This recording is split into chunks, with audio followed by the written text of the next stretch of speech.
Mr. President, a year ago, I stood before this Assembly urging bold reforms of the UN system to tackle the rapidly evolving and increasingly complex global challenges.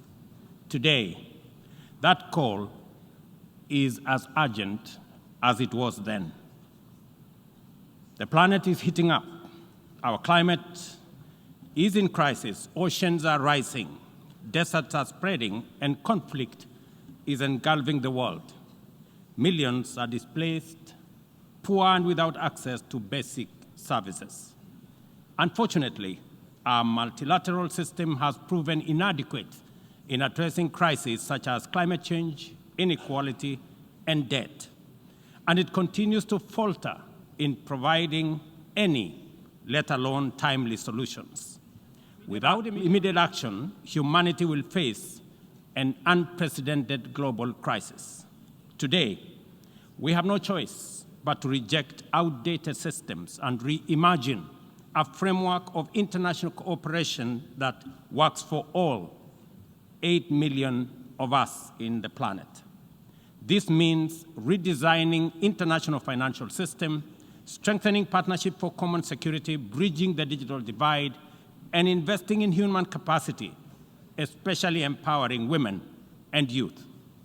The window to achieve this is, however, fast closing. The Secretary General's 2024 SDG report paints a dire picture. Only 17% of SDG targets are on track, largely due to unmet financial commitments, and developing countries, particularly in Africa and the Global South, are facing severe funding shortages, and the gap is widening. At the 2023 UN SDG Summit, we highlighted the urgent need to overhaul the global financial system. As we approach the fourth Financing for Development Forum in 2025, imaginative solutions for debt relief and development financing are essential to close the SDG gap. We must address the historical injustice of Africa's lack of permanent representation on the UN Security Council as a matter of justice in the ongoing UN reforms. Additionally, region-led peace operations, sustainably funded by the UN-assessed contributions, are critical in addressing today's complex security challenges.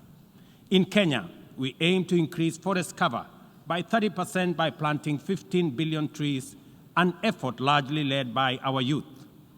2 weeks ago, I launched Climate Works, a program to employ 200,000 young people in sustainable public works focused on ecological restoration and infrastructure.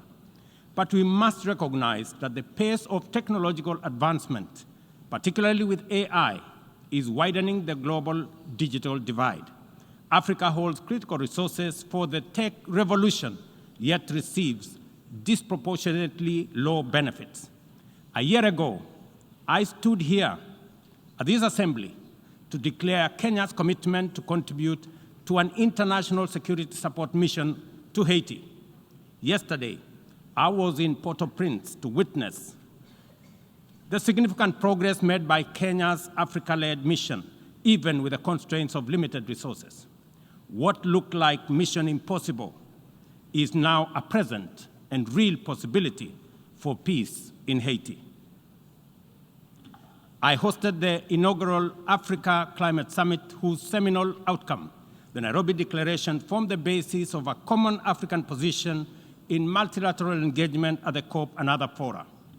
At the world's 21 IDA 21 Replacement Summit in Nairobi in April this year, the 17th AFDB replacement and IMF SDR rechanneling, we, together with African leaders, championed for significant enhancement of the concessional window of affordable financing available for developing countries to provide critical public services, undertake investment in economic transformation, and implement ambitious climate. On the basis of this progress, we have achieved under our current inadequate multilateral institutional framework, I am optimistic about what we can achieve under a radically reconfigured multilateral institutional framework.